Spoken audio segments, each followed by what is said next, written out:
जी अस्सलाम वालेकुम। Lecture number 36।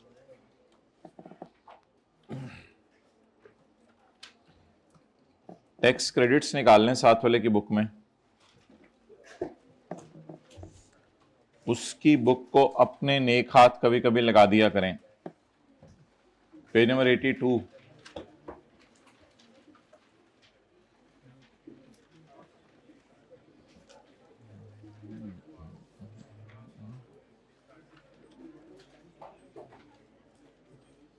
साथ वाले का रिजल्ट आया, उसको मुबारक दे दें अगर उसके पेपर थे तो। पॉइंट नंबर 5,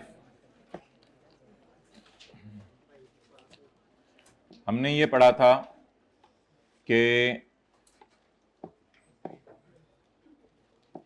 एक बंदे की साल की सैलरी है 12 लाख रुपए, तो एज्यूम करें इस पे टैक्स बनता है 1,20,000 रुपए। तो 12 लाख साल की सैलरी है तो 1 लाख एक महीने की, 12,000 साल का टैक्स है तो 10,000, 1,20,000 साल का टैक्स है तो महीने का 10,000। अब सैलरी में ये होता है पाकिस्तान में, बल्कि पूरी दुनिया में, कि जब सैलरी बंदे को दी जा रही हो तो लाख रुपए पर 10,000 टैक्स काट लिया जाता है, और लाख रुपए पर 10,000 टैक्स काट के उसको घर लेके जाने के लिए सिर्फ 90,000 पे किया जाता है। So while making deduction of 10,000, अब हमने ये पढ़ा था कि एम्प्लॉय ने आके एम्प्लॉयर को कहा कि एम्प्लॉयर, मेरी साल की तनख्वाह जो है वो 12 लाख है और मेरे बच्चे हैं, तो मेरे बच्चों की तालीम का खर्चा वगैरह का डिडक्टेबल अलाउंस ये है, तो प्लीज मेरे एम्प्लॉयर टोटल इनकम में से डिडक्टेबल अलाउंस माइनस करो और फिर मेरी टैक्सेबल इनकम को 12 लाख से ले जाओ, मिसाल के तौर पे 11,70,000। जब मेरी साल की इनकम कम होगी तो 1 लाख रुपया पर मंथ कम होगा, मेरा टैक्स भी 10,000 से कम होकर 9,500 मिसाल के तौर पर रह जाएगा। तो प्लीज मेरी सैलरी से 10,000 टैक्स ना काटो, 9,500 रुपए टैक्स काटो, कम टैक्स काटो। तो लॉ बनाने वाले ने कहा नहीं, टैक्स पेयर की इस बात को नहीं सुना जाएगा। द अलाउंस, कौन सा अलाउंस? The deductible allowance. इस सेक्शन का नाम है deductible allowance. The deductible allowance कौन सा? For education expenses of children. Deductible allowance कौन सा? For education expenses. इसी सेक्शन वाला deductible allowance, the deductible allowance for education expenses shall not be considered for calculating the tax deduction, इधर attentive रहे ना, for calculating the tax deduction under the head salary। Salary के chapter में tax deduct करते हुए इस allowance को क्या कर दिया जाएगा? इग्नोर कर दिया जाएगा और समझा जाएगा सिरे से ये अलाउंस है ही नहीं, बस सिरे से ये अलाउंस है ही नहीं, भाई ये समझ लिया जाएगा।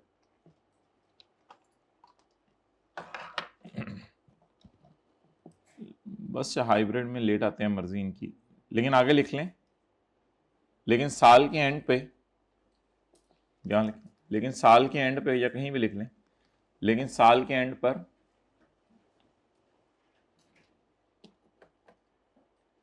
टैक्स पेयर खुद इस, जल्दी लिखें, लेकिन साल के एंड पर टैक्स पेयर खुद इस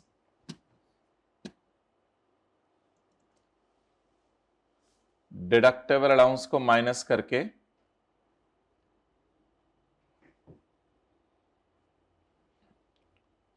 टैक्स पेयर खुद इस डिडक्टेबल अलाउंस को माइनस करके टैक्स निकालेगा। टैक्स पेयर खुद इस डिडक्टेबल अलाउंस को माइनस करके टैक्स निकालेगा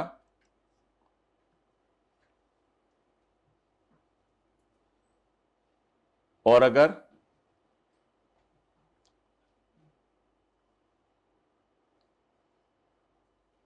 ज्यादा टैक्स कट गया है और अगर ज्यादा टैक्स कट गया है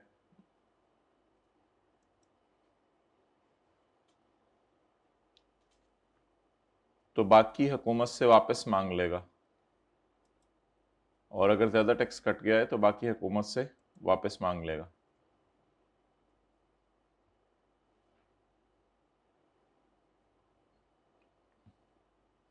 हाइब्रिड में second last row, boys black shirt watch पहनी हुई। भाई नोट कर लिया आपने? चलो बाद में किसी से कर लेना, लेकिन कर लेना याद से, ठीक है? अच्छा जी, तो बात आसान सी है, बस इसको समझ लें। असल में जो लोग ये उर्दू वाली बात नहीं लिखते वो क्लास के बाद आके कहते हैं ये ज़रा लाइन हमें दोबारा समझा दें, या ऑनलाइन वाले मीटिंग में कहते हैं ये ज़रा बता दें दोबारा क्या कहा था। तो भाई अब लिखवाया जा रहा हो, फिर उनको कहा जाता है ज़रा बताएं क्या लिखवाया था। नहीं जी वो तो नहीं मिल रहा क्या लिखवाया था।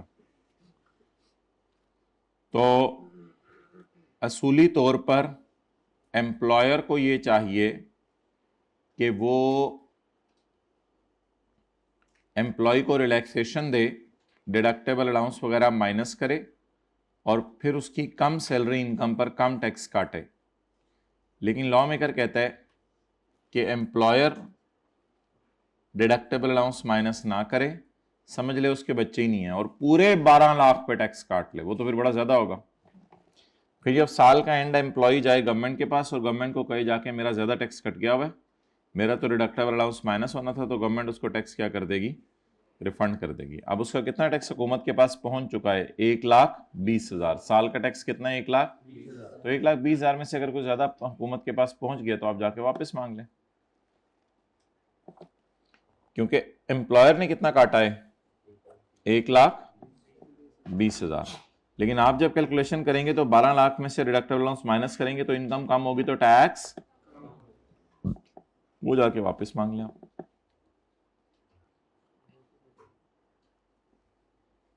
क्यों नहीं आ रहे? बोले बगैर चले गए हैं। अच्छा जी, नेक्स्ट पेज, पेज नंबर 83।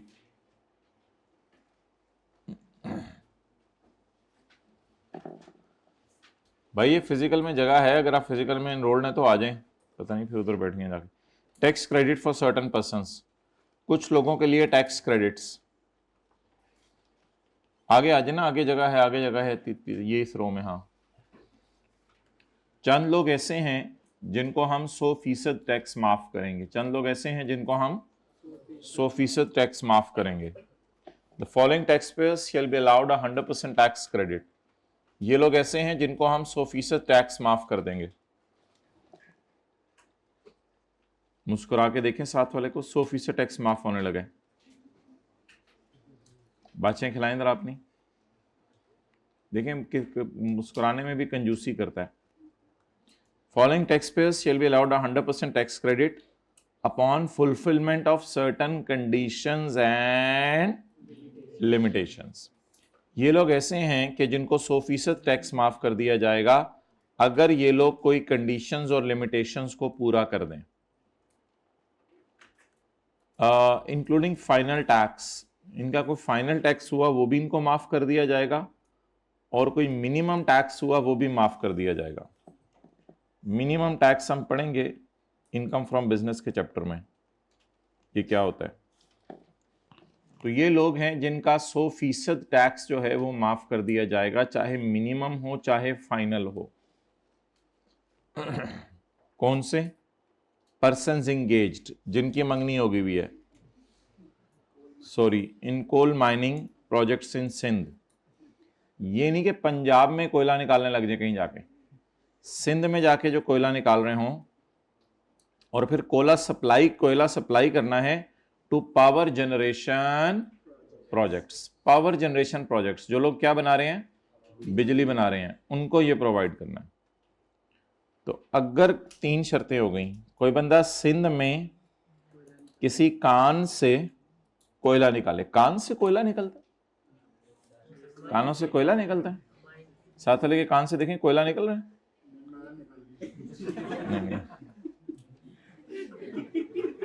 नहीं, क्या बंदे हैं यार। अजीब लोग बैठे हुए हैं।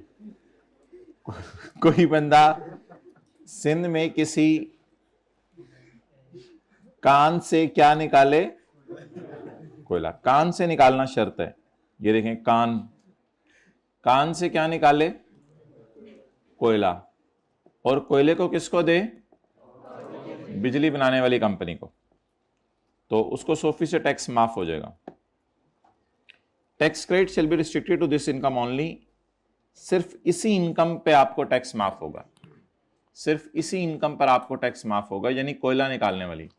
अगर आप इस इनकम के साथ कोई और इनकम भी कमा रहे हैं तो आपको टैक्स माफ नहीं होगा। अगर इस इनकम के अलावा आप कोई और इनकम कमा रहे हैं तो आपको टैक्स माफ नहीं होगा। Tax credit shall be restricted to the income only and would not be extended to any other income of the person. Example given in trust income, income from other source. ये भी माफ होंगी या सिर्फ कोयला निकालने वाली इनकम माफ होगी? सिर्फ कोयला निकालने वाली इनकम माफ होगी, ये इनकम्स माफ नहीं होंगी। Interest income, income from other source etcetera, बला बला। एक बिजनेस, स्टार्टअप बिजनेस होता है। स्टार्टअप यानी अभी भी शुरू हुआ है। Which is certified by Pakistan software exports board. Pakistan software export board क्या करता होगा? इधर अटेंटिव रहना, सॉफ्टवेयर, ये इधर अटेंटिव है, क्लास हो रही है ना काफी देर से, मतलब सारे लोग इधर देखा करें क्लास में। A startup which is certified by Pakistan software export board, एक ऐसा इदारा जिसको Pakistan software export board certify कर दे, एक ऐसा बिजनेस। जाहिर बात है पाकिस्तान सॉफ्टवेयर एक्सपोर्ट बोर्ड ऐसे ही इदारे को सर्टिफाई करेगा जो सॉफ्टवेयर एक्सपोर्ट करना चाह रहा हो। तो जो लोग सॉफ्टवेयर एक्सपोर्ट्स करते हैं, पाकिस्तान उससे खुश होता है कि पाकिस्तान से सॉफ्टवेयर बन के एक्सपोर्ट हो रहे हैं। कंपनी आज वापस आ गई, पाकिस्तान से सॉफ्टवेयर बन के क्या हो रहे हैं? एक्सपोर्ट हो रहे हैं।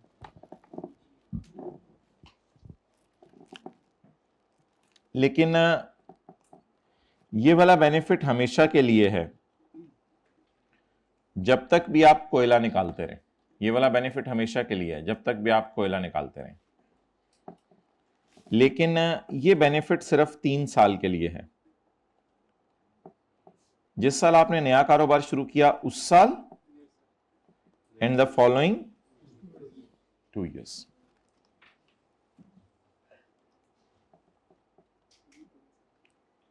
यानी 2004 में आपने स्टार्टअप किया बिजनेस, तो आपकी इनकम क्या होगी? माफ, यानी आपको 100% टैक्स क्रेडिट मिलेगा। 2005 में भी 100% टैक्स क्रेडिट, 2006 में भी, और 2007 में नो टैक्स क्रेडिट 1%। चाचे के पुत्र है ना हमारे, 1% टैक्स माफ करेंगे, 1%। क्लास के बाद ना मिलना मेरे से। चलें जी, नोट कर लें।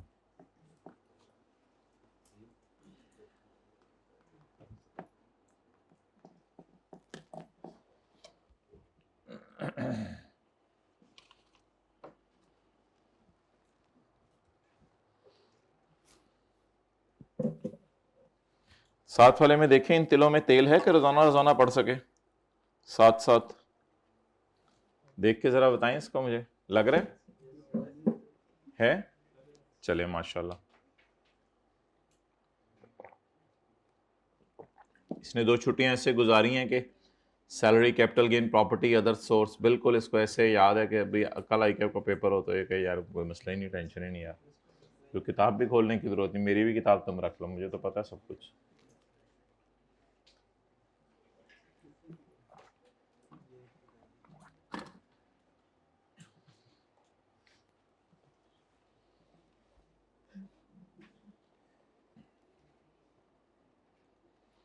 तो 2004 में बिजनेस शुरू हुआ तो 4 में टैक्स माफ होगा, 5 में टैक्स माफ होगा, 6 में टैक्स माफ होगा, 7 में चपेट पड़ेगी।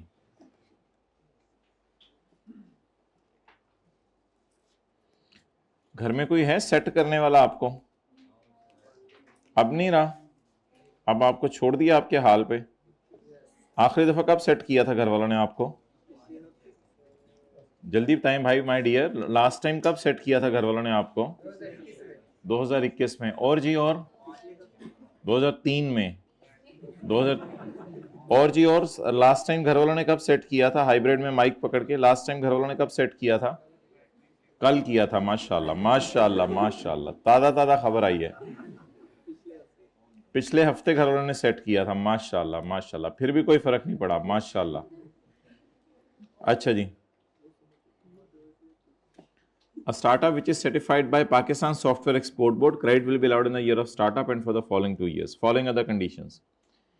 इनको ये टैक्स क्रेडिट लेने के लिए ये शराइत पूरी करना ज़रूरी है। हाइब्रिड में तीसरी रो में मोबाइल इस्तेमाल करते हुए बातें करते हुए तो नहीं क्या चल रहा है। इनको ये टैक्स क्रेडिट लेने के लिए 3 शराइत पूरी करना ज़रूरी है। अगर ये 3 शराइत पूरी कर देंगे तो इनको टैक्स माफ़ हो जाएगा।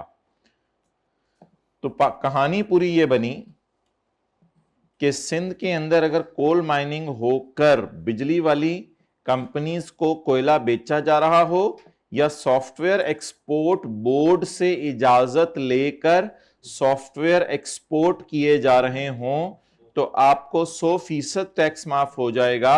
अगर आप ये गाड़ी की चाबी ले लें, अगर आप ये 3 शराइत पूरी करें तो ये 3 शराइत पूरी करेंगे तो टैक्स माफ होगा, वरना टैक्स माफ नहीं होगा। वो 3 शराइत क्या हैं? नंबर 1, आपने अपनी साल की रिटर्न ऑफ इनकम जमा करवानी है। आपने अपनी साल की रिटर्न ऑफ इनकम जमा करवानी है। ये रिटर्न ऑफ इनकम मैंने आपको बताया हुआ कब जमा करवाई जाती है? बाय 30 सितंबर। हमारा साल अगर 30 जून है तो हुकूमत कितना अरसा देगी रिटर्न बनाने के लिए, जमा कराने के लिए? 3 महीने। 3 महीने देगी, जुलाई अगस्त सितंबर। तो सबसे पहले आप अपनी एनुअल रिटर्न ऑफ इनकम जमा करवाएं। Next, return of income basically एक पेज सा होता है जिस पे आप लिखते हैं मेरी सैलरी इतनी है, बिजनेस इनकम इतनी है, कैपिटल गेन इतनी है, टोटल इनकम इतनी है और फिर मेरा टैक्स इतना बनता है। वही जो हम न्यूमेरिकल करते हैं, that is return of income type चीज। अच्छा भाई, ये रोजाना क्लास से लिया करें, टाइम पे आया करें, वैसे दिल को तसल्ली हो रही होगी, सीए हो रहा है, वरना ये फेल होने वालों की लाइन लगी हुई है, रिजल्ट उठा के देख लें। नेक्स्ट,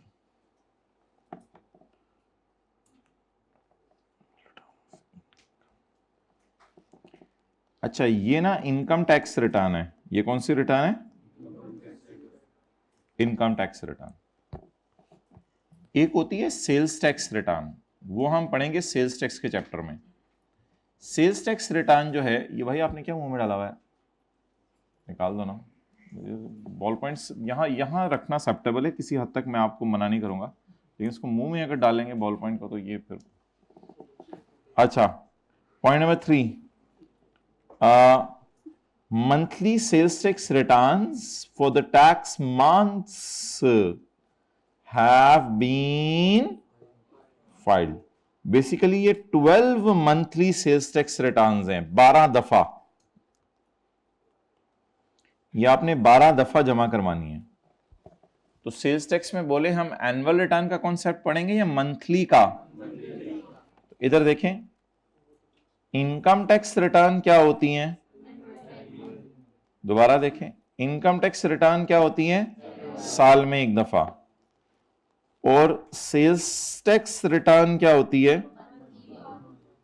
महीने में 12 दफा। नहीं चपेड़, महीने में एक दफा, साल में 12 दफा। मंथली सेल्स टैक्स रिटर्न्स, असल में ये संडे मंडे को सोते रहे ना, अब इस टाइम भी इनको नींद आ रही है। अस्सलाम वालेकुम, मरहबा मरहबा या शेख शाखी या ब्रो। मंथली सेल्स टैक्स, आप ना बोला करो, आपने जवाब दिया करो, आप अजीब बातें करने लगे हुए हो। Monthly sales tax returns for the tax months have been filed. Monthly sales tax returns आपने टैक्स मंथ्स की फाइल हो गई हैं, हाइब्रिड में दूसरी रो में बातें करते हुए। Corresponding to the relevant tax year, जी वही दूसरी रो है, पीछे नहीं देखा करें, खुद पता होता है बात की है। Corresponding to the relevant tax year, ये उसी रेलेवेंट टैक्स ईयर से कॉरस्पॉन्ड कर रही हो। क्या मतलब? यानी कि जो इसका ईयर है एनुअल, उसी से कॉरस्पॉन्ड कर रही हो। मिसाल का क्या मतलब है? यानी कि अगर 1 जुलाई 12 से 30 जून 13 की एनुअल रिटर्न जमा करवा दी है आपने इनकम टैक्स की, तो फिर सेल्स टैक्स की भी मंथली 12 रिटर्न्स जमा करवाएं corresponding to the relevant tax year, यानी इसी टैक्स ईयर की। क्लियर? मंथली का टाइम होता है इंशाल्लाह, इसके लिए आपको इंतजार करना पड़ेगा बड़ी ईद के आने का। अच्छा जी, पॉइंट नंबर 2, उसके बाद इंशाल्लाह पढ़ेंगे। पॉइंट नंबर 2, बकरा खरीद लो भाई, थोड़ी उससे मोहब्बत होगी तो फिर ज्यादा अजर भी होगा। ठीक है, खरीद लो, आज चले? नहीं। पॉइंट नंबर 2,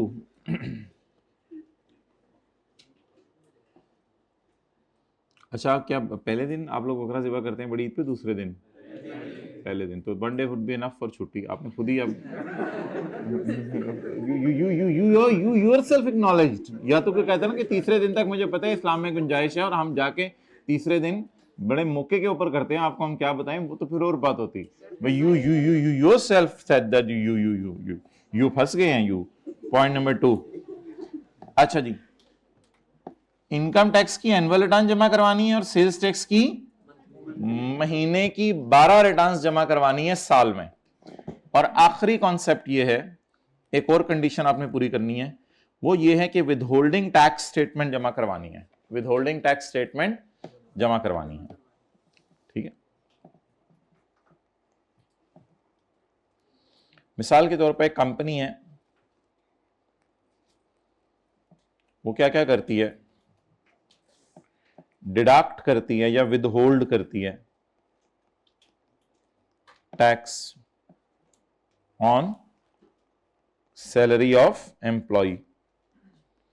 जाहिर बात है, जितनी बड़ी बड़ी कंपनीज हैं, छोटी छोटी कंपनीज हैं, ये लोग क्या करते हैं, ये एम्प्लॉय को पूरा लाखों रुपया तनख्वाह नहीं देते, उनको 8-10 हज़ार रुपया तनख्वाह काट के देते हैं ताकि जो इनका टैक्स है एम्प्लॉय का वो हुकूमत के ख़जाने में पहुंच जाए। इसी तरह आपको पता है कंपनीज काटती हैं, डिडक्ट करती हैं, विदहोल्ड करती हैं tax on dividend income of share holder. 15% rate है इसका on dividend of share holder. तो कंपनीज अक्सर जगहों पे टैक्स काटती हैं, एम्प्लॉय को पूरी तनख्वाह नहीं देती। एम्प्लॉय की तनख्वाह 2 लाख है तो उसको 1,80,000 देती हैं। इसी तरह शेयर होल्डर का डिविडेंड है अगर 2 लाख रुपए, तो आपको पता है उस पर 15% 30,000 बनता है, तो उसको 1,70,000 डिविडेंड देती हैं। तो कंपनी ने इस साल जिसका काटा है टैक्स, कंपनी ने इस साल जिसका काटा है टैक्स, एक सफा बनाए, उस पर लिखे कि मैंने फलां फलां का इतना इतना काटा है टैक्स। तो कंपनी एक सफा जमा बनाए कि मैंने फलां फलां का इतना इतना टैक्स काटा है और ये काट के हुकूमत के खजाने में भी जमा करवा दिया है।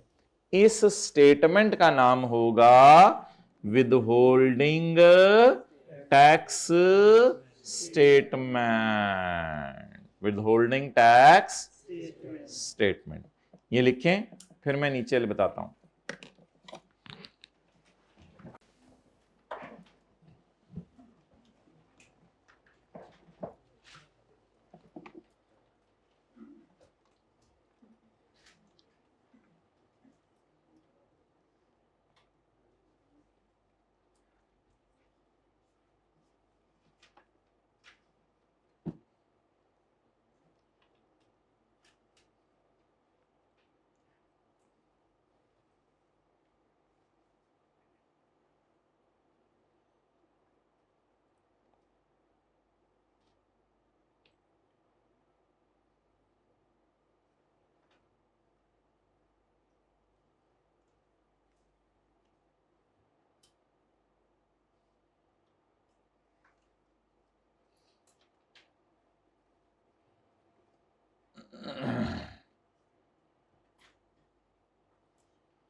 अच्छा जी,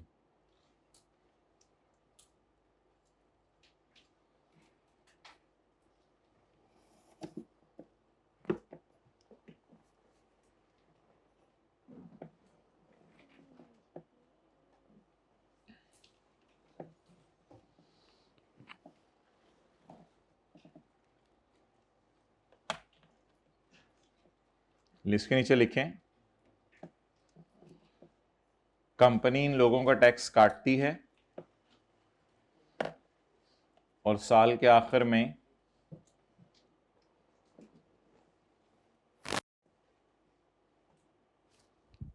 कंपनी इन लोगों का टैक्स काटती है और साल के आखिर में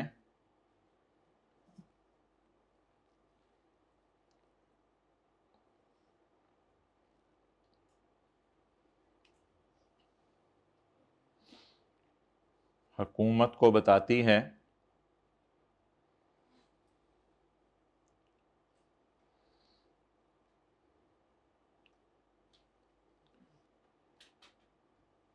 कि किस किस का कितना टैक्स काटा।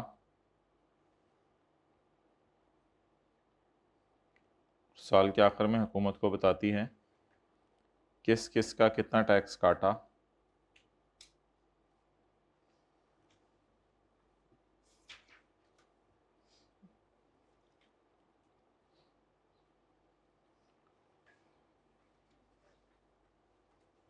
इसको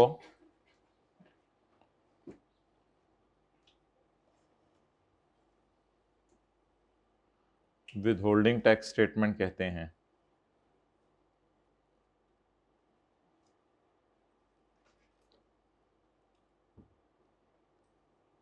इसको विदहोल्डिंग टैक्स स्टेटमेंट कहते हैं।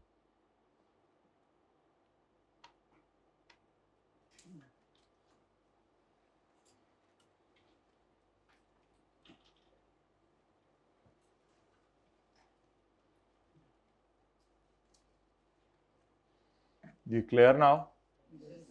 कंपनी पूरे साल कुछ लोगों का टैक्स काटेगी और हुकूमत को बताएगी किस किस बंदे का कितना कितना टैक्स बनता है, और ये स्टेटमेंट हुकूमत को जमा करवा देगी कंपनी। ये आपको समझाने की कोशिश की है विदहोल्डिंग टैक्स स्टेटमेंट क्या है। विदहोल्डिंग टैक्स स्टेटमेंट्स ये एक से ज़्यादा होती हैं, अलग अलग जमा कराते हैं आप। Withholding tax statements for the relevant tax years have been filed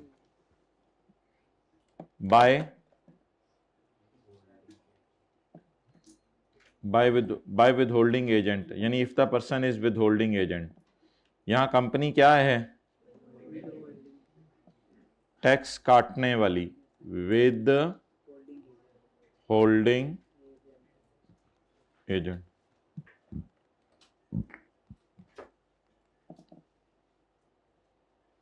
दो एच आते हैं। अगर कंपनी विद होल्डिंग एजेंट है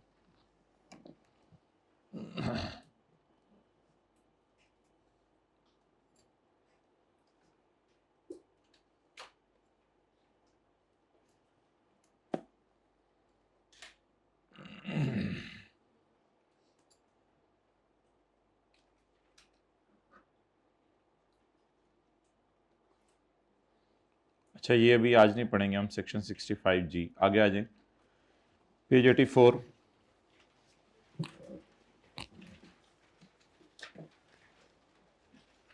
tax credit for point of sale machine.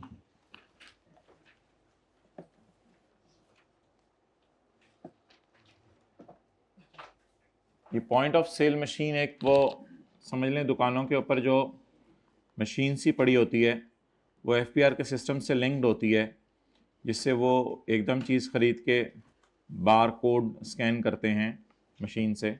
इससे वो कपड़ों के ऊपर कोई स्टिकर लगा होता है तो वैसे मशीन पास लाते हैं। तो या आप कोई भी चीज़ ख़रीदने जाएं तो आजकल उन्होंने बार कोड लगाए होते हैं, तो उसको पॉइंट ऑफ सेल मशीन कहते हैं। समझ आ गया है? तो पॉइंट ऑफ सेल मशीन जो है वो दुकानों के ऊपर पड़ी हुई है आजकल। तो पॉइंट ऑफ सेल मशीन ख़रीदना, इसके ऊपर आपको टैक्स माफ़ होगा। कैसे माफ़ होगा वो देखते हैं। एक इंडिविजुअल है, उसकी टैक्सेबल इनकम है 7 मिलियन। अब इसकी टैक्सेबल इनकम कितनी है? तो टैक्स अभी घर जाके देख लीजिएगा, टेबल 1 के मुताबिक मैंने निकाला हुआ है, वो बनता है 22,40,000। तो 70 लाख पर टैक्स बनता है 22,40,000। And purchase 2 POS machines at rupees 2,20,000 each. और इसने 2 पॉइंट ऑफ सेल मशीन्स खरीदी हैं और दोनों एक एक 2,20,000 की थी। What will be his tax liability? इसकी टैक्स लायबिलिटी क्या होगी?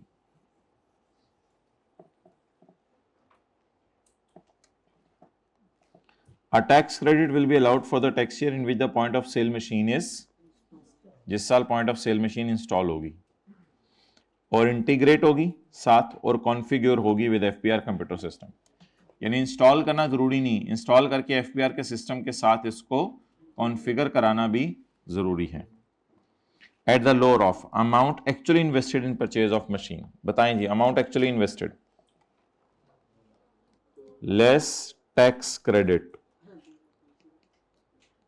लोअर ऑफ अमाउंट इन्वेस्टेड बोलें, कितनी मशीन्स हैं? 2। जवाब 4,40,000 और ₹1.5 पर मशीन, ये लॉ मेकर की तरफ से है, 1.5 लाख पर मशीन। तो 2 मशीनों का, जैसे उधर नहीं था 60,000 पर बच्चा वो जो कर, तो 1.5 लाख पर मशीन जरब 2 मशीन इज इक्वल टू, इन दोनों में से कौन सा बाहर जाएगा? 2 लाख, 3 लाख, 2 लाख कहां से आ गया?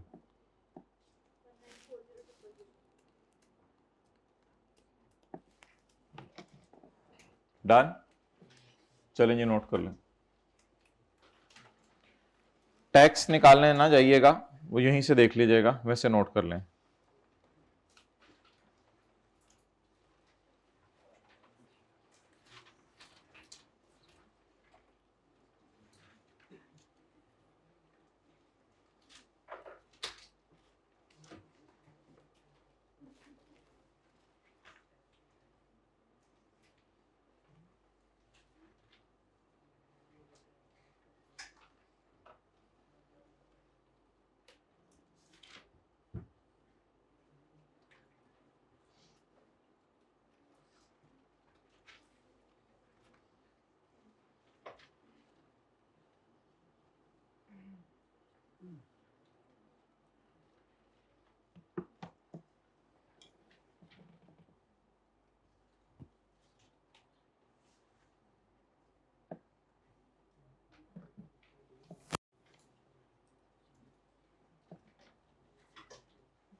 पॉइंट ऑफ सेल मशीन क्या होती है?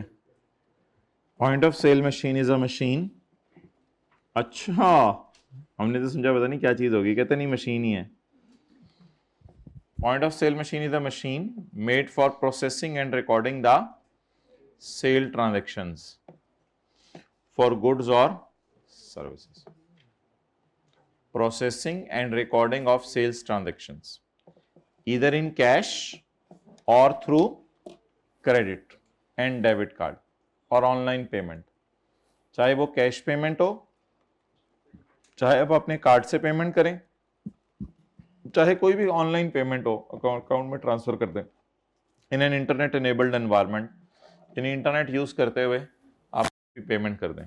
तो 4-5 तरीके अलाउड है पेमेंट के। कैश पेमेंट भी हो सकती है,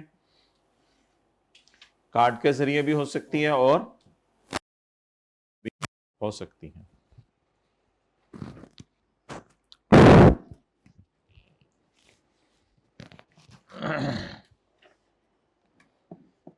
ओके, ऑल टायर 1 रिटेलर्स, ये टायर 1 ना एक लफ्ज है, इसका मतलब है बड़े रिटेलर, जो छोटे होंगे वो होंगे अदर देन टायर 1।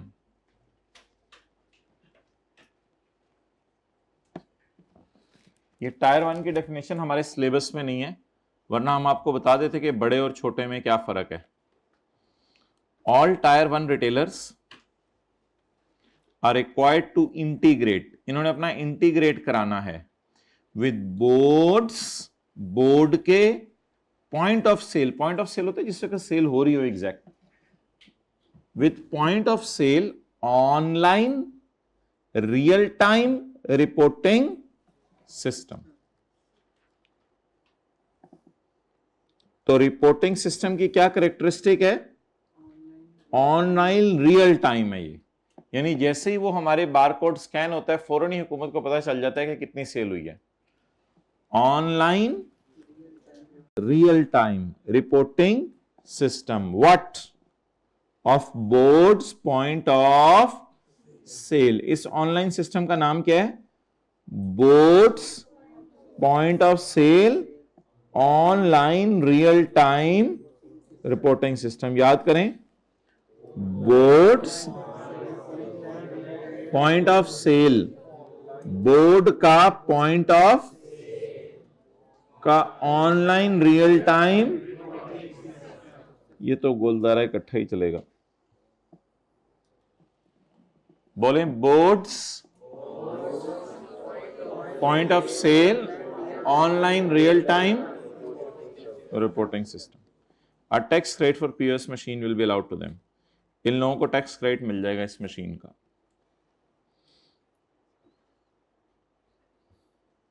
जी, चैप्टर 18 निकालें।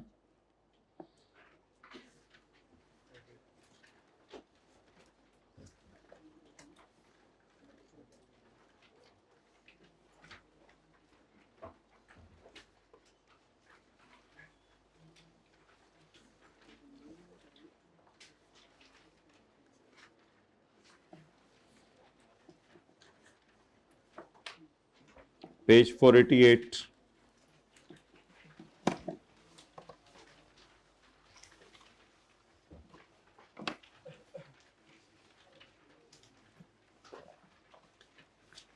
टेस्ट में आया था ये सवाल।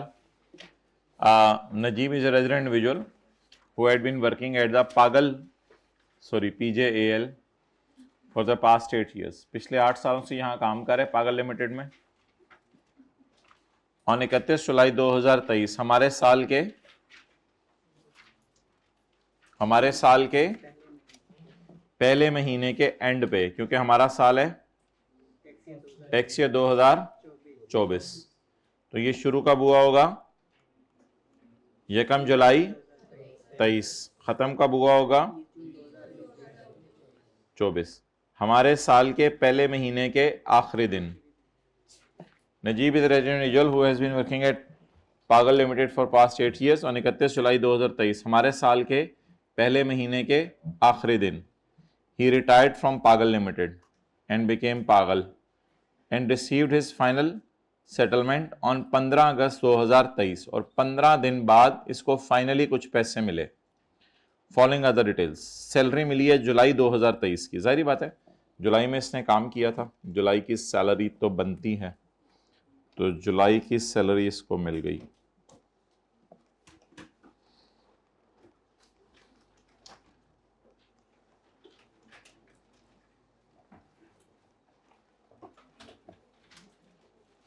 बारह से मल्टीप्लाई करेंगे,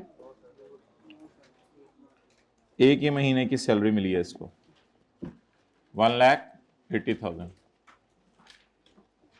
next,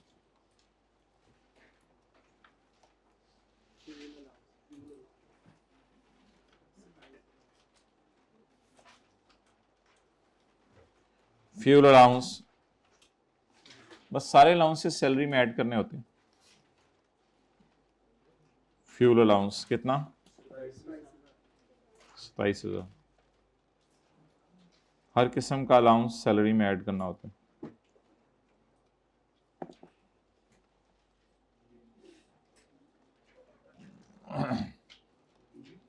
leave encashment. Leave encashment तो गवर्नमेंट एम्प्लॉय को मिले तो माफ है, बाकियों को तो टैक्सेबल है। कितना? 1,40,000। भाईजान आपके लिए बंदा भेजे नोट करने के लिए?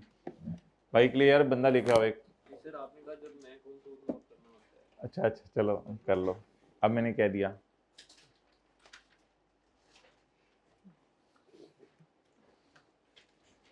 साथ वाले के ऑपोजिट साइड वाले कंधे के ऊपर थपकी दें। ऑपोजिट साइड वाला।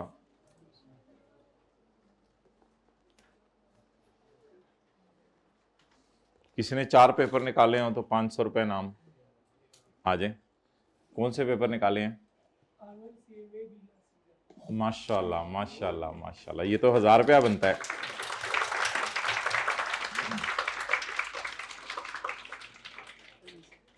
आप इन बच्चों को क्या नसीहत करेंगे, किस तरह आप पढ़ते थे माशाल्लाह? बस सर लेक्चर्स नहीं छोड़े और रोज़ का काम रोज़ाना। और पहली दफा पढ़े थे? जी सर, पहली अटेम्प्ट थी। माशाल्लाह। पीआरसी नवंबर में पास की थी अच्छा, और ये पहली अटेम्प्ट थी मेरी। तो नवंबर में पीआरसी पास की थी, तो दिसंबर जनवरी फरवरी 3 महीने, साढ़े 3 महीने में 4 सब्जेक्ट्स पढ़े। जी सर। माशाल्लाह।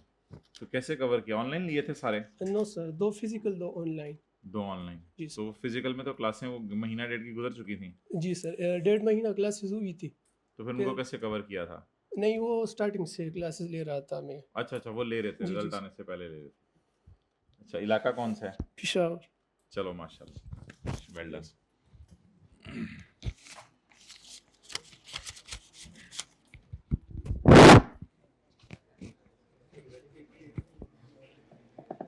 अच्छा जी, अब मुझे ये बताएं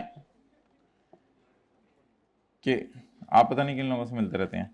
अच्छा, डराने वाले बड़े होते हैं इधर। प्रोविडेंट फंड, अब आगे पढ़ें जी। Provident fund, provident fund hybrid में तीसरी रो में कमेंट्स दे दें अपने, इतने क्लास चल रही है, अपनी गल्ला लगे हो।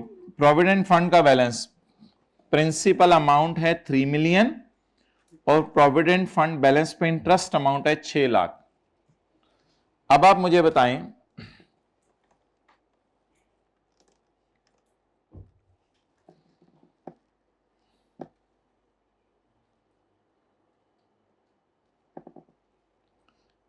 कि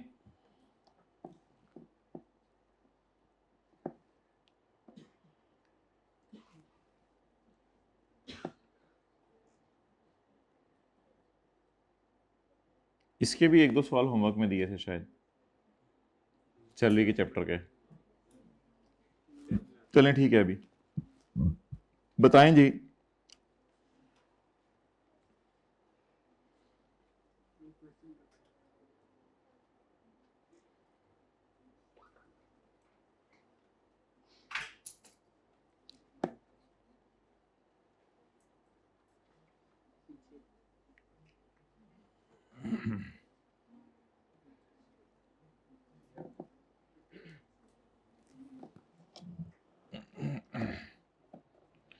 अच्छा भाई, इंटरेस्ट अमाउंट का क्या करना है? इंटरेस्ट अमाउंट का 6 लाख का जल्दी बताएं। कितना कह रहे हैं? ये वाला करना है, हाथ खड़ा करना है, जल्दी जल्दी जल्दी जल्दी जल्दी जल्दी जल्दी जल्दी जल्दी। अच्छा, कितने लोग कह रहे हैं कि 50% कॉन्ट्रीब्यूशन बाय एम्प्लॉयर है, तो एम्प्लॉयर कॉन्ट्रीब्यूशन का ये वाला करना है, जल्दी जल्दी जल्दी जल्दी जल्दी जल्दी जल्दी हाथ खड़ा करें। नहीं भाई, ऐसा नहीं करेंगे। असल में एक लफ्ज पढ़ें, सवाल में लिखा हुआ है कि ही retired from Pagal limited and following other details of his final settlement amount. It is final settlement amount. ये इसको घर जाते हुए मिले हैं, ये एम्प्लॉयर ने इसके लिए बास्केट में लग करके नहीं रखे। फाइनल सेटलमेंट अमाउंट, ये इसको जाते हुए मिले हैं, ये एम्प्लॉयर ने इसके लिए बास्केट में लग करके नहीं रखे। इज इट एम्प्लॉयर कॉन्ट्रीब्यूशन, और एम्प्लॉयर कॉन्ट्रीब्यूशन जो रिटायरमेंट के टाइम पे मिला है वो है? ये सिर्फ इसी साल का एम्प्लॉयर को कॉन्ट्रीब्यूशन है। एम्प्लॉयर पागल होगा 15 लाख रुपए इस साल इसको दे दे, तनख्वाह उसकी 1,80,000 है, 15 लाख रुपए उसको जो है वो इसमें दे देगा? नहीं नहीं नहीं, ये रिटायरमेंट के टाइम पे इसको पैसे मिले हैं। ये पता है क्या चीज है? ये चीज है ये वाली 9,41,000 वाली, जो इसको आखिरी साल में मिला था, रिटायरमेंट के साल में, जब 2012 में रिटायर हुआ था। ये वाली अमाउंट है। ये कैसे पता चला? फाइनल सेटलमेंट अमाउंट जब जा रहा था नौकरी छोड़ के तब मिले। क्या ये एम्प्लॉयर ने इसके लिए बास्केट में लग करके रखे या बास्केट दे रहे हैं एम्प्लॉयर? हाँ, अगर बास्केट में लग करके रखे होते उसके लिए, अगर बास्केट में अलग करके रखे होते उसके लिए, तो आपको पता है कौन सी वाली प्रोविजन लगनी थी? तो ये वाली कंट्रीब्यूशन, तो ये वाली प्रोविजंस लगनी थी अगर एम्प्लॉयर ने बास्केट में लग करके रखे होते। क्या ये एम्प्लॉयर ने बास्केट में लग करके रखे हुए हैं या रिटायरमेंट के टाइम पे अकोमोलेटेड बैलेंस इसको दे रहा है? किन लाइनों से पता चला? ही रिटायर्ड, पहले तो एक इंडिकेशन होगी वो रिटायर हो गया है, लेकिन ये लफ्ज सही नहीं है। सही लफ्ज ये है, क्या ये एम्प्लॉयर एम्प्लॉय कंट्रीब्यूशन है या ये रिसीव्ड ऑन रिटायरमेंट है?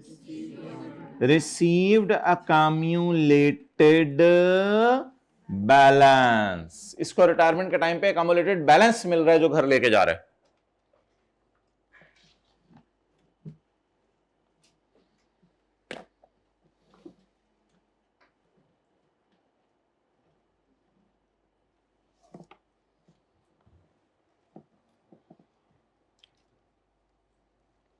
अच्छा, वैसे पूछ रहा हूं, 30 लाख में आज तक एम्प्लॉयर ने कितने डाले हैं?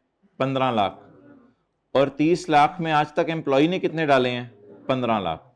तो 30 लाख ये बास्केट में पड़े हुए थे और 6 लाख, 36 लाख इसको दे दिए। 1,80,000 ले जाओ, 27,000 ले जाओ, 1,40,000 ले जाओ। ये पैसे तुम्हारे लिए अलग करके नहीं रख रहे, अब लेके जाने का टाइम आ गया, अब ले जाओ क्योंकि तुम रिटायर हो गए हो। अब ये 36 लाख घर लेके जा रहा है। अब इसका ट्रीटमेंट पढ़ते हैं, पेज 124, अकामुलेटेड बैलेंस।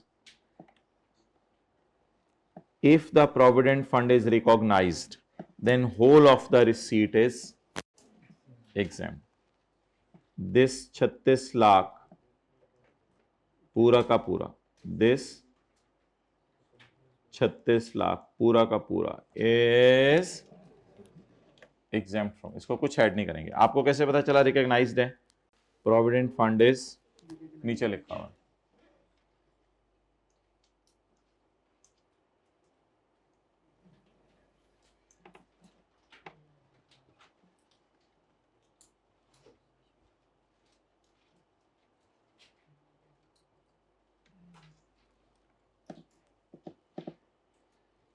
ये देखें,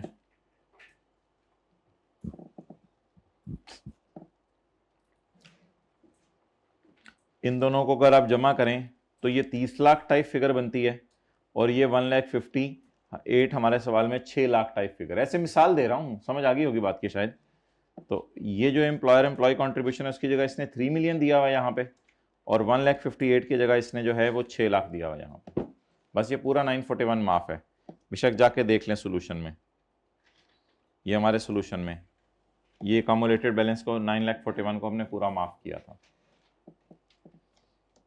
चलें जी,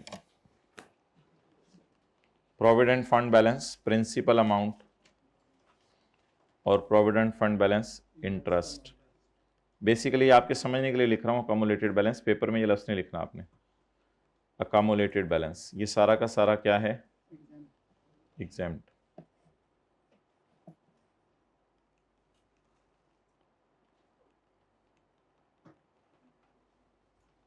चलें नोट कर,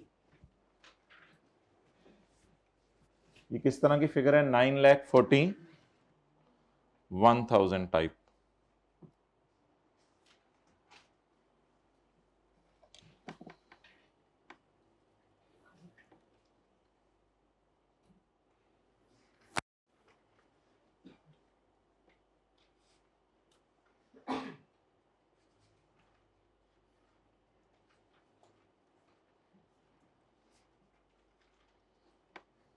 खाना नहीं, ये दूसरा होगा।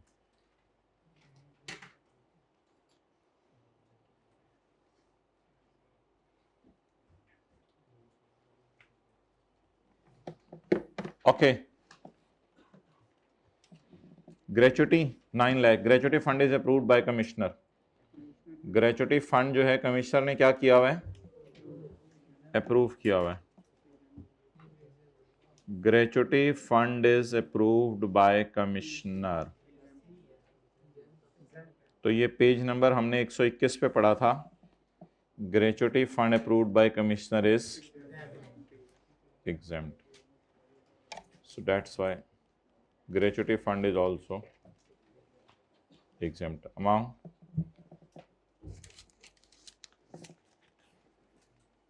डन।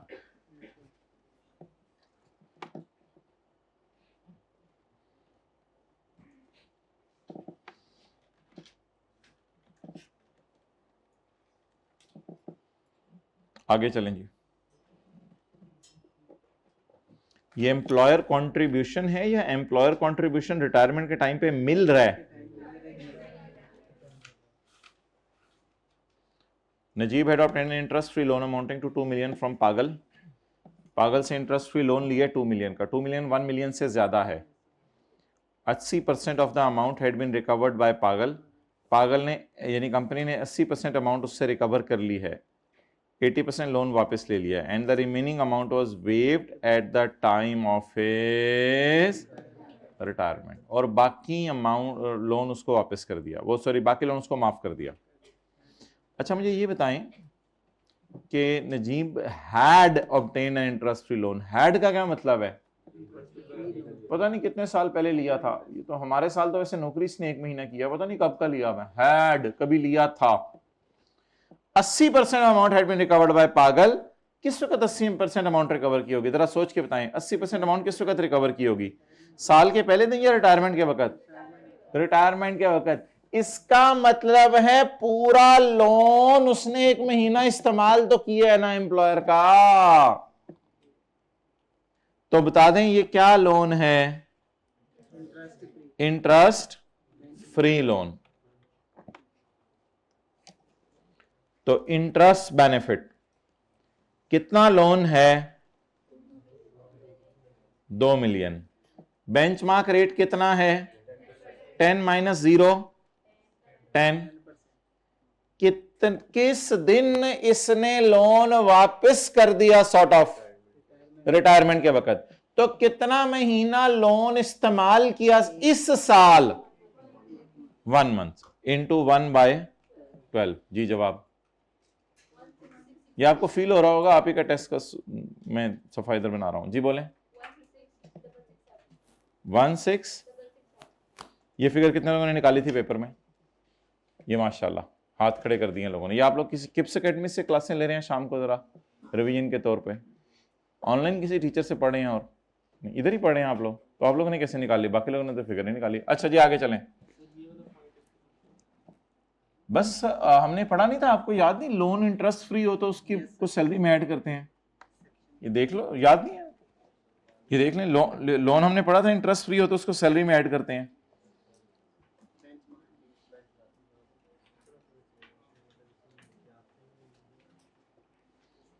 ये देखें,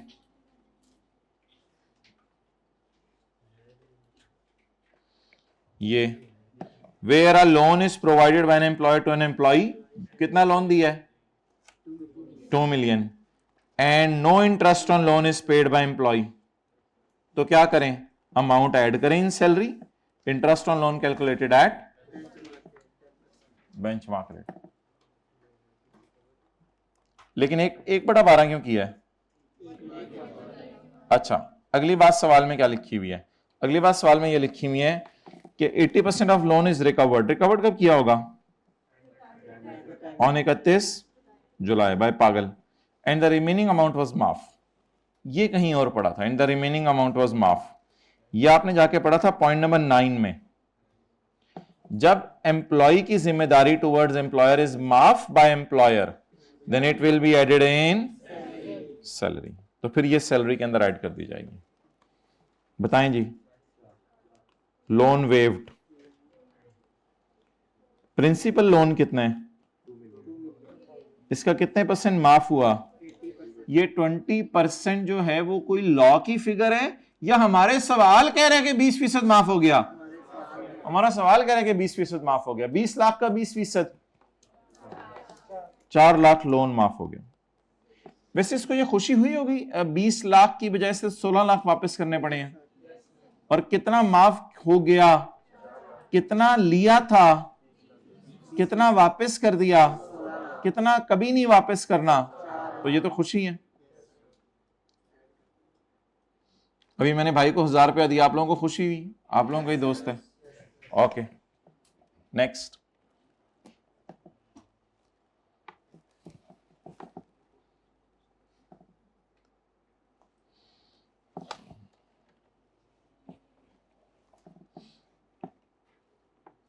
एज पर पागल पॉलिसी नजीब ने लैपटॉप खरीदा है। Najeeb purchased, Najeeb purchased. नजीब की बीवी का नाम नजीबा। क्यों, आपको कैसे पता है? आपकी तो नहीं मुलाकात उस नजीब से, हद होगी। नजीब की बीवी का नाम नजीबा।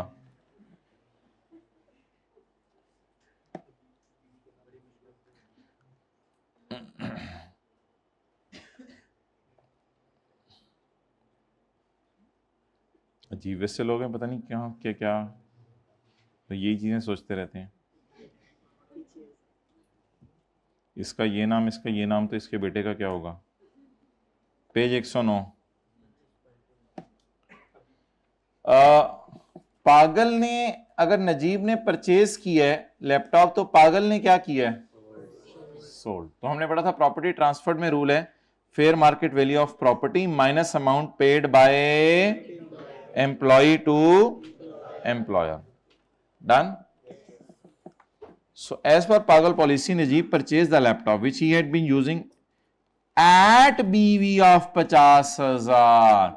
बीवी को बीवी होने की वजह से ले रहे हैं, हाइब्रिड में थर्ड रो, बीवी को बीवी होने की वजह से ले रहे हैं या amount paid by employee to employer की वजह से ले रहे हैं? Amount paid by employee to employer की वजह से ले रहे हैं, बीवी को बीवी होने की वजह से नहीं ले रहे। सवाल में क्या लिखा हुआ है? Purchase the company own. इनको उठाया करें ना, इस तरह तो क्लासें नहीं चलेंगी, पर नींद ही नहीं पूरी हो रही आप लोगों की। Purchase the company own laptop at BV, purchased at BV, यानी how much amount is paid by employee to employer even though its fair market value upon purchase to date 1 lakh, हालांकि इसकी फेयर वैल्यू 1,10,000 थी। क्या करें हम? Property transferred, property, what is price, fair value, what is the amount paid by employee to employer, but it is BV, I don't need BV. अल्हम्दुलिल्लाह I have BV, that's why I'm saying. लेकिन मैं अभी दूसरी बात कर रहा हूं। बीवी को बीवी होने की वजह से नहीं लेना यहां पे। क्यों?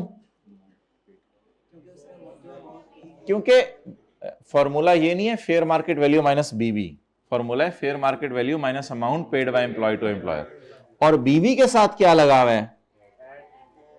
एट। तो इसका मतलब है इतने पैसे आपने पे भी किए अपनी जेब से। जी कितने? जवाब 67। जवाब देना आपको बड़ा आता है, मैंने देखा माशाल्लाह। आगे चलें।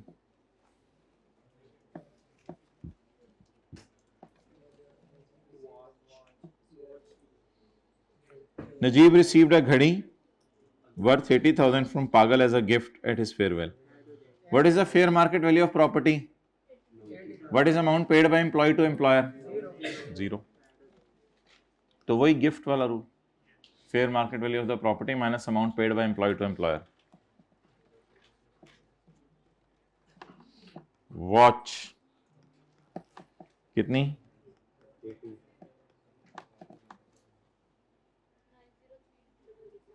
90,667। जी कितने लोगों का यही जवाब था पेपर में? 90 से एक student, one and only one. Hybrid में किसी का 903667 जवाब आया था। ठीक है, चलें जी आगे। अगला सवाल,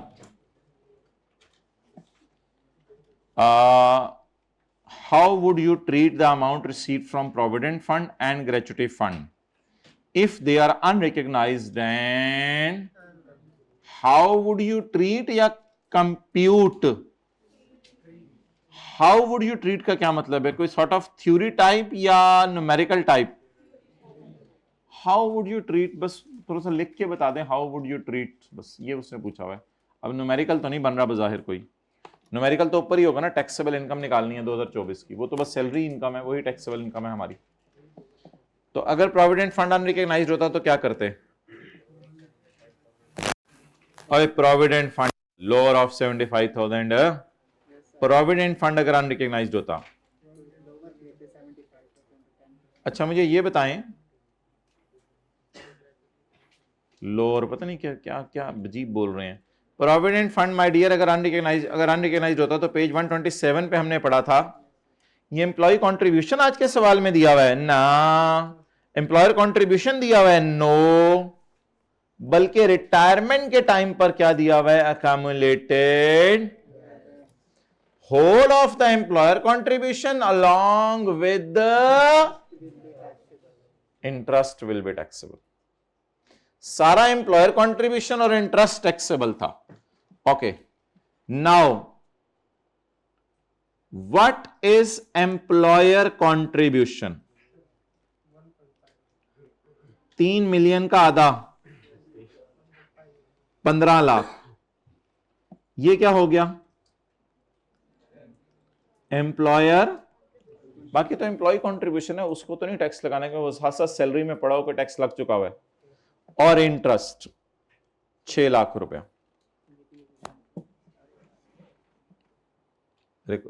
सवाल का requirement number 2, if provident fund is unrecognized then ई वाला होगा ना, देन बोले then employer contribution of rupees 15 lakh and interest. ये इंटरेस्ट इसके अकाउंट में क्रेडिट हुए या सारे सालों का क्रेडिट होके पड़ा हुआ है, ये घर लेके जा रहे हैं? सारे सालों का क्रेडिट होके पड़ा हुआ है, ये घर लेके जा रहे हैं. And interest of rupees 6 lakh is chargeable to tax.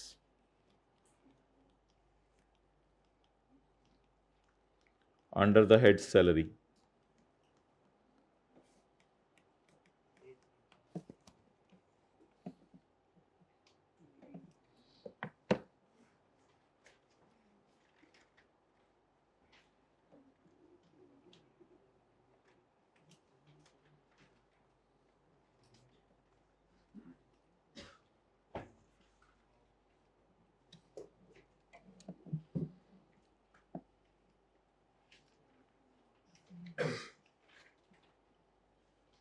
Okay, और आगे बोलें.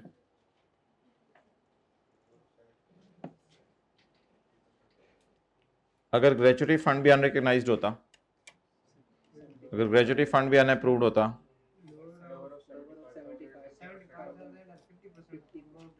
तो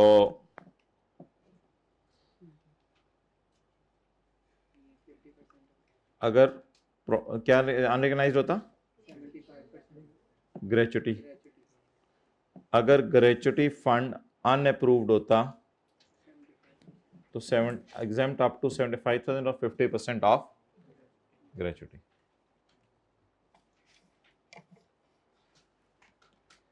If gratuity fund is unrecognized, then following will be added in salary. Unapproved, then following will be added in salary. Amount received,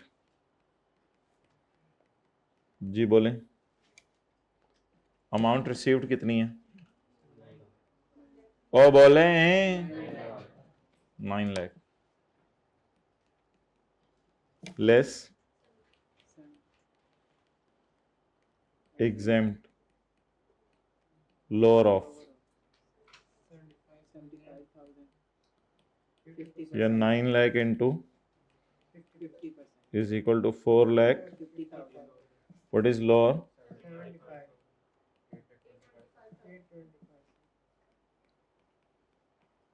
8 lakh 20.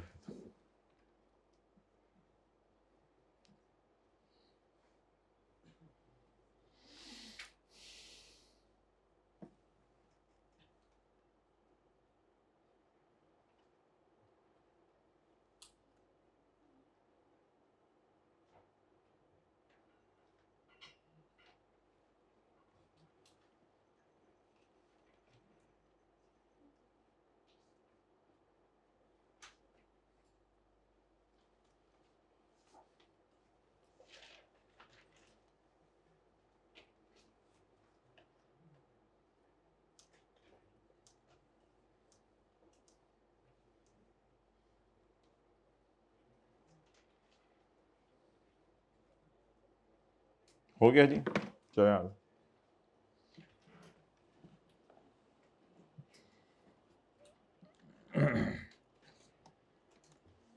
अब जरा आप homework में ये वाला सवाल ट्राई करके आइएगा, क्वेश्चन 48। ये टेस्ट वाला ही सवाल है ना, क्वेश्चन 48। इसमें सिर्फ ये पहली 3 लाइनें मुझे ज़रा समझाने में आपको कल टाइम लगेगा, बाकी तो इंशाल्लाह सही था, बाकी में इतना कोई मसला नहीं था, बाकी तो आसान था, बच्चों वाला था बल्कि सवाल। अच्छा हाँ, कभी पेपर में आप बैठे हो तो पता चले ना, बच्चों वाला था।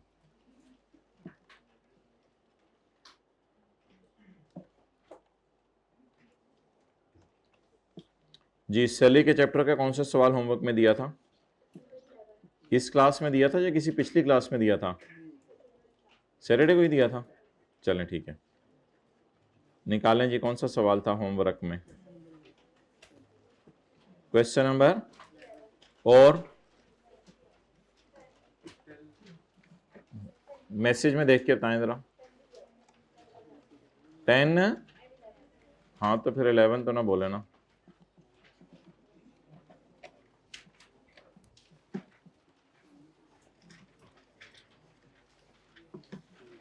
Sajid retired from Sun Chemicals Limited as ah, ये हाइब्रिड में थर्ड लास्ट रो प्लीज ये टेक, थोड़ा सा जरा क्लास में मुझे हादर बाशकर मैं आपको पूरी क्लास से पढ़ाता रहूं।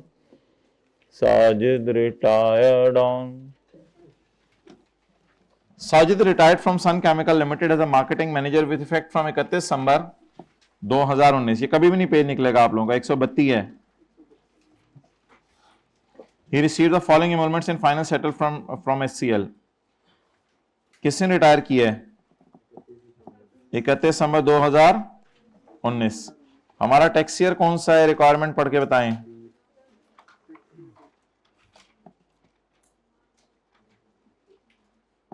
नहीं लिखा हुआ, चलें फिर मौजें करें। नहीं लिखा हुआ। He received the following amounts in final settlement from SCL। ये क्या हो गया है? ये क्या हो गया है? रिसीव्ड अमाउंट, उसी हमारे सवाल की तरह का सवाल फ्रॉम SCL। लीव इन कैशमेंट बोले, वर्किंग नंबर 1, लीव इन कैशमेंट कितनी? 6 लाख।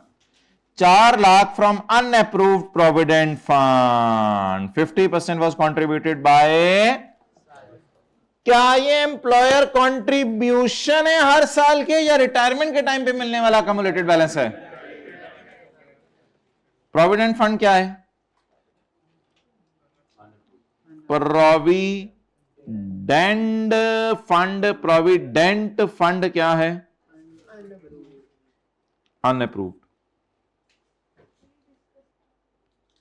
अच्छा, डिस्कस का सवाल है, मादरत। लिखें जी, लीव इन कैशमेंट ऑफ ₹6 लाख। क्या क्या leave in कैशमेंट of ₹6 lakh is chargeable to tax.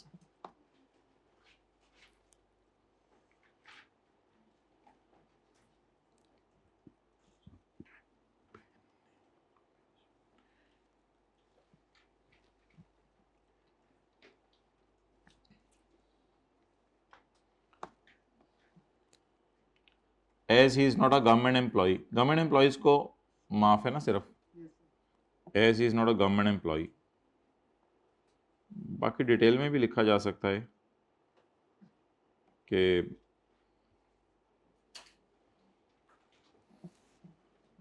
Leave in कैशमेंट of rupees, यानी डिटेल में मतलब ये कि if he is a government employ और एम्प्लॉयड एज ये, then his leave in encashment will B.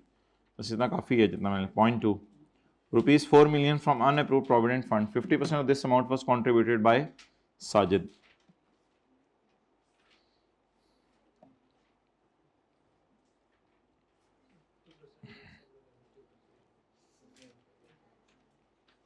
तो ये पेज 127 पे वही वाला concept, whole of the employer contribution in trust. तो लिखें in case of unapproved, in case of unapproved provident fund अगर अनअप्रूव्ड हो तो employer contribution and interest is chargeable to tax. Employer contribution interest is chargeable to tax.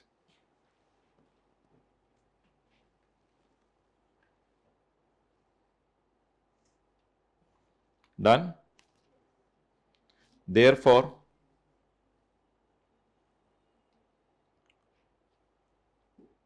only 2 million employer contribution. Therefore, only 2 million employer contribution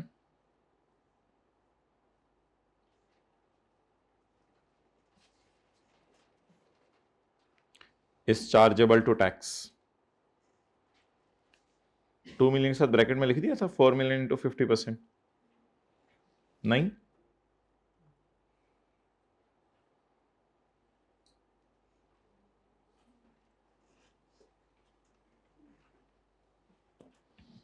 आगे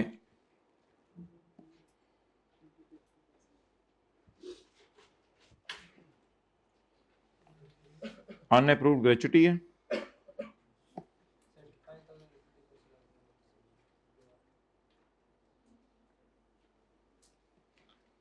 exempt up to lower of 75,000 or 50% of gratuity. So इसमें इस तरह लिखते हैं unapproved gratuity will be chargeable to tax as follows. लिखें unapproved gratuity will be chargeable to tax as follows.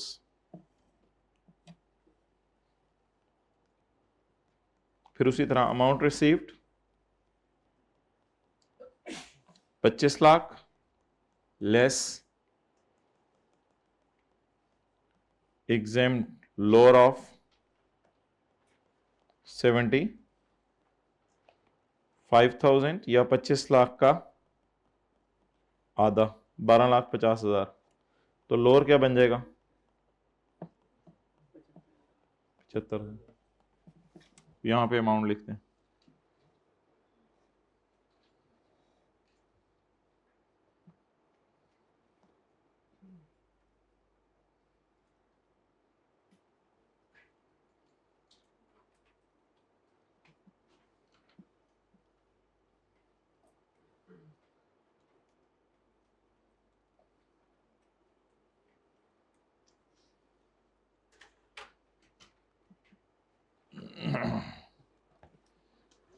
चलें जी आगे.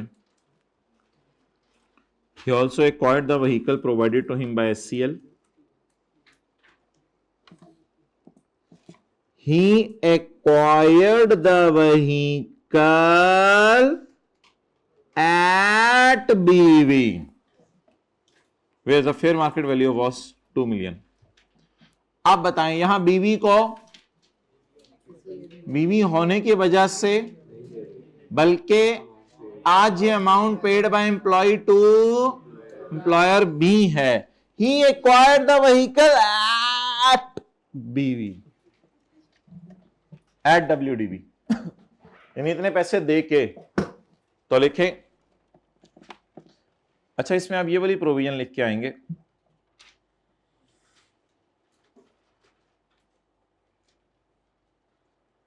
असल में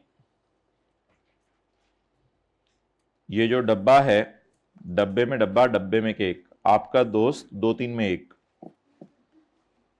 ये जो डब्बा है इसमें सेक्शन 13 का 11 डिस्कस हो रहा है.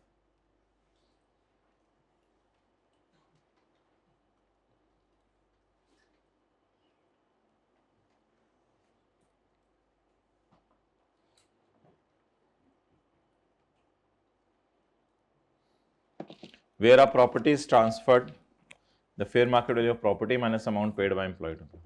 ओ ये तो ट्रांसफर तो नहीं की हुई, ये तो सवाल में लिखा हुआ है प्रोवाइड की है. ये तो सवाल में लिखा हुआ है प्रोवाइड की है. प्रोवाइड का तो मतलब है थोड़े अरसे के लिए दी है. ट्रांसफर्ड तो नहीं लिखा हुआ, प्रोवाइड लिखा हुआ है.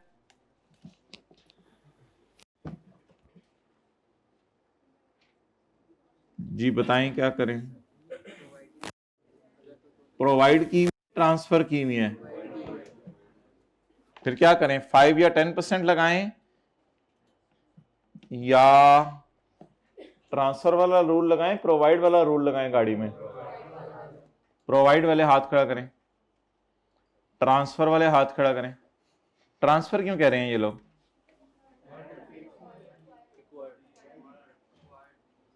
भाई बड़ा बड़ा लिखा हुआ है, उसने ये गाड़ी खरीद ली है। अब जो उसे दी गई थी, पहले एम्प्लॉयर ने दी हुई थी, पहले वो चलाता था, पहले एम्प्लॉयर ने दी हुई थी, लेकिन अब एम्प्लॉयर ने उसको, he acquired the vehicle which was provided to him, basically ये अंग्रेजी का फिक्रा बनेगा। जो उसे दी गई थी, वो चलाया करता था, उसने वापस करनी थी, बट एम्प्लॉयर ने अब उसको क्या कर दिया?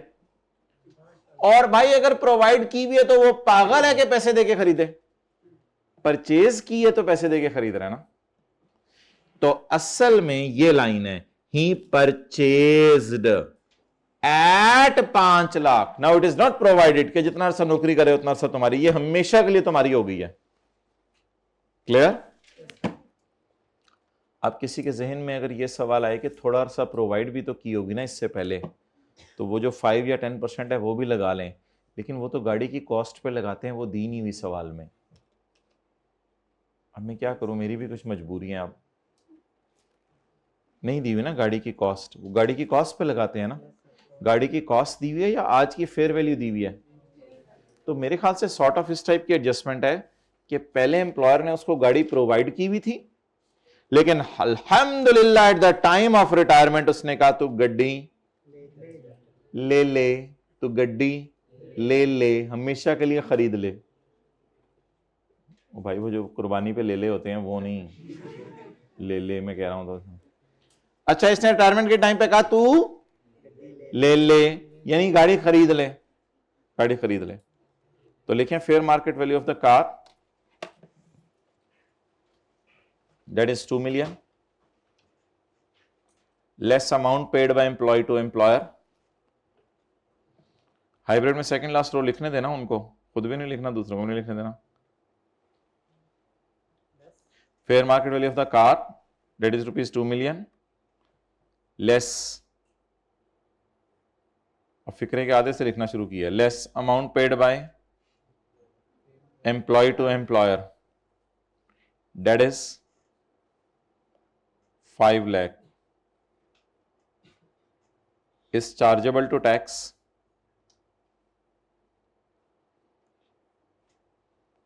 is chargeable to tax under the head salary.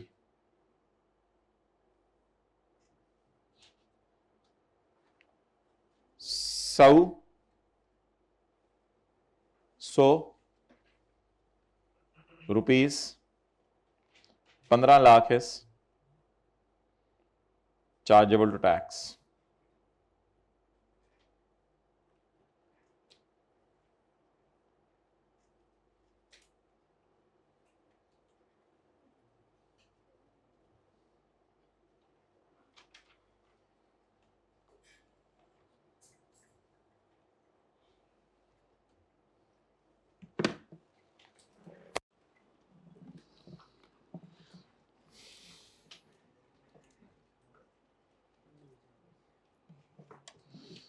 अच्छा, डन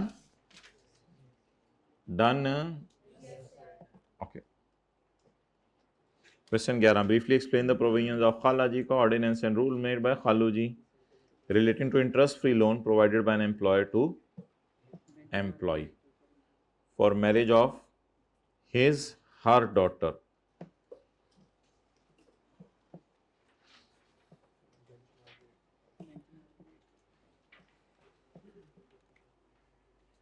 लोन के बारे में उसने लिखा हुआ है इंटरेस्ट फ्री लोन है, बिल्कुल इंटरेस्ट नहीं लिया जा रहा।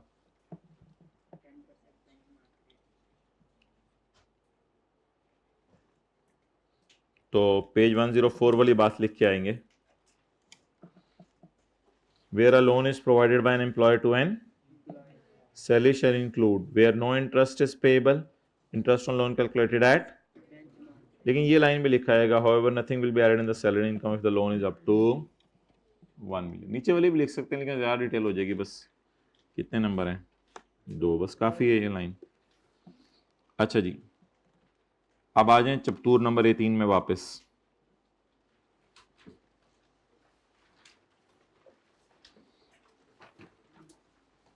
क्वेश्चन 48।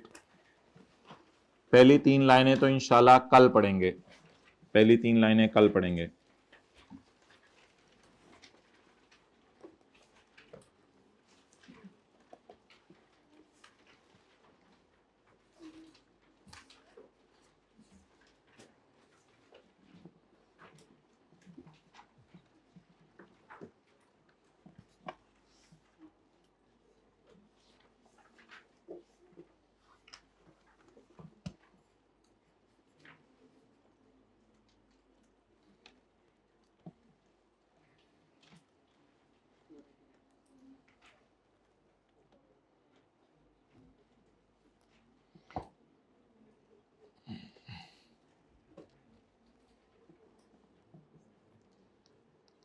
वर्किंग नंबर 1, 3 लाइनें छोड़ के।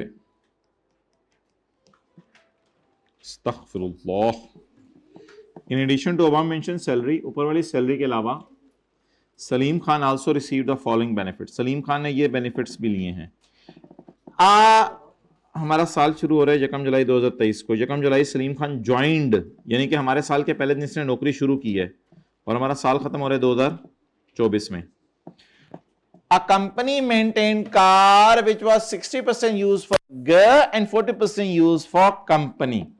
The car was provided या हमेशा के लिए ट्रांसफर्ड? क्या नौकरी के पहले दिन इसको गाड़ी मिल गई या 6 महीने काम किया फिर गाड़ी मिली? इसका मतलब है गाड़ी तो 1 जनवरी 24 को मिली और हमारा ईयर एंड है 30 जून 24। तो याद रखिएगा, जब भी कभी गाड़ी या लोन साल के मिड में दिया जाए या पूरा साल इस्तेमाल ना हो तो उसको 2/12 3/12 टाइप कैलकुलेशन से गुजारेंगे। तो गाड़ी के ऊपर आप 5% 10% पूरा लगाएंगे या कोई 3/12 4/12 6/12 भी करेंगे? करेंगे बोल दिया करेंगे। ठीक है, आप बताएं गाड़ी कितने अरसे के लिए दी है? दे तो पता नहीं कितने अरसे के लिए दी है, हमारे साल में उसके पास 6 महीने इस्तेमाल में रही है। तो गाड़ी वाज प्रोवाइडेड या हमेशा के लिए transferred? When the fair market value of the Gaddi was 55 lakh, SCL had purchased the गाड़ी in July 2023 for 5 million। जी भाई बताएं अब क्या करना है? मुझे बताएं, उसने गाड़ी की फेयर वैल्यू भी दे दी है, उसने गाड़ी की कॉस्ट भी दे दी है। मुझे बताएं क्या गाड़ी लीज पे लेके दी है उसने या गाड़ी जो है वो परचेज करके लेके दी है? हाँ, इस वजह से गाड़ी की कॉस्ट पे लगाएंगे, इस वजह से गाड़ी की। हाँ, जब मर्जी खरीदी हो, इससे कोई फर्क नहीं पड़ता कि बहुत पहले की खरीदी हुई है, इससे कोई फर्क नहीं पड़ता कि जब मर्जी खरीदी। जब कभी खरीदी होगी गाड़ी एम्प्लॉयर ने उसके लिए तो कॉस्ट पे लागेगा, और जब कभी लीज पे लेके दी होगी तो फेयर वैल्यू पे लगेगा। अच्छा जी, कार प्रोवाइडेड जी, कॉस्ट पहले 3 लाइनें छोड़ दी इनटू। अच्छा, इससे कोई फर्क नहीं पड़ता कि ये 40-60 हो 50-50 हो, इससे कोई फर्क नहीं पड़ता। इन बातों को नहीं देखना आपने पेपर में 60-40, आपने ये देखना है partly for personal and partly for official.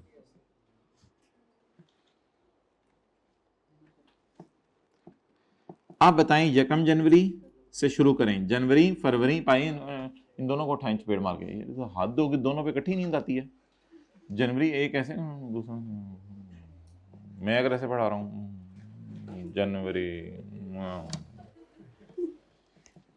जनवरी फरवरी मार्च अप्रैल मई जून, कितने बन गए? 6/12। डन।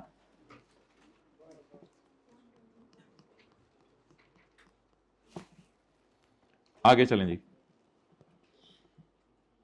अच्छा भाई, ये कॉन्सेप्ट कोई इतना इंपॉर्टेंट नहीं है जो आगे बॉक्स के लिखा हुआ है, क्योंकि इस कॉन्सेप्ट के बारे में लॉ में वाज़े तौर पे कुछ मेंशन नहीं है, इसलिए इसमें डिफरेंट लोगों की डिफरेंट राय है। बहरहाल मैं आपको वो बता दूंगा जो आई कैप की राय है, ये मेरे ख्याल से कोई इतना इंपॉर्टेंट कॉन्सेप्ट नहीं था। To account for his personal use of car, क्योंकि गाड़ी घर में इस्तेमाल हो रही है, तो एम्प्लॉयर ने कहा कि ₹1,00,000 ना तू मुझे दे दे 30/6/24 तक, 6 महीने तक उसने उसकी ₹1,00,000 सैलरी से काटा है, उससे कोई फर्क नहीं पड़ता, बस समझ लें ₹1,00,000 एम्प्लॉय को देना पड़ा। So what is the amount paid by employee to employer? और आपको पता है ये अमाउंट अक्सर माइनस होती है, लेकिन लोग कहते हैं कि ये माइनस होनी नहीं चाहिए, क्योंकि बस वो ऑलरेडी वो जो 10 और 5% वाला सीन है ना, उसने इस चीज को कवर कर लिया हुआ है, तो लोगों की राय माइनस होनी नहीं चाहिए। लेकिन 2 दफा आई कैप ने ये माइनस कर दी है, 2 अटेम्प्ट्स में चेक करके इसको माइनस कर दिया। बस आई कैप की राय होगी माइनस कर दें, कुछ लोगों की राय माइनस ना करें। तो जिस चीज के बारे में लॉ खामोश होता है उसमें लोगों की राय बदल जाती है। तो हम ठीक है, जिस तरह आई कैप करे उस तरह कर देते हैं, उसमें कोई मसला नहीं। हम इसको माइनस कर दिया करेंगे इंशाल्लाह पेपर में, जब भी amount paid by employee to employer होगी ना, उसको माइनस कर दिया करेंगे। लेकिन मैं आपको ये कहना चाह रहा हूं कि यहां लिखा नहीं हुआ कहीं माइनस करनी है। ये वाली प्रोविजन जरा मैं ढूंढता हूं, हाँ ये पेज 102, यहां कहीं नहीं लिखा हुआ amount paid by employee to employer minus करें, बस यहां लिखा हुआ है कि या 5% ऐड करो या। अब इस वजह से लोगों में डिफरेंस ऑफ ओपिनियन आ गया, इख्तलाफ आ गया। कुछ लोग कहते हैं कि amount paid by employee to employer minus कर दो, कुछ कहते हैं माइनस ना करो। बहरहाल पेपर जो आपका मार्क होगा अभी टेस्ट, उसमें यही होगा कि अगर माइनस करेंगे तो आपको मार्क्स मिल जाएंगे। तो आप बता दें हमने क्या किया करना है, बस माइनस किया करना है। वैसे जहां जहां माइनस करना होता है ना, लोग कहते हैं लॉ मेकर बताता है, जैसे amount paid by employee to employer अगले सफे पे बताया हुआ है ना, less amount paid by employee to employer. तो जहां जहां माइनस करना होता है वहां बताता है, लेकिन यहां उसने बताया नहीं कि amount paid by employee to employer minus करनी है या नहीं करनी। इसलिए बेहतर है आज के बाद हम कर लिया करेंगे। So what is the amount paid by employee to employer to avail this benefit? किसी ने किसी कॉलेज में तो नहीं जाना, क्लास तो नहीं ना, बस आज तो नहीं है, तो इसको सवाल को कर लें जितना हो सकता है। 1 लाख माइनस करें जी, ये छोटी ब्रैकेट हो गई, इस सारे को ले लें बड़ी ब्रैकेट में। जवाब बताएं। 25,000। अच्छा, बस मेरा आप लोगों से ये सवाल है कि इतना कितने लोगों का सही था? बाकी 1 लाख माइनस किया नहीं किया उससे मुझे कोई मसला नहीं, इतना आप लोगों का सही था, बस अल्हम्दुलिल्लाह, ये मेरी नजर में काफी है, इतना सही था तो ओके। बहरहाल पेपर में आइंदा ये आया करेगा तो इस फिगर को भी क्या कर दिया करेंगे, माइनस कर दिया करेंगे। चलें जी आगे।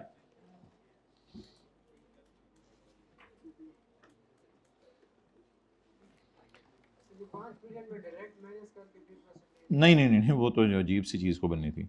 अ राइट टू एक्वायर 5,000 शेयर्स, कागज का टुकड़ा, टुकड़ा टुकड़ा, रशीदा टुकड़ा पकड़ाई कागज का। मैं सो रही हूं, रशीदा तू पढ़ा दे फिर। ये जी आज कागज का टुकड़ा मिला, ये क्या है, कागज का टुकड़ा, इसको हमारे बड़ों ने टुकड़ी कहा है।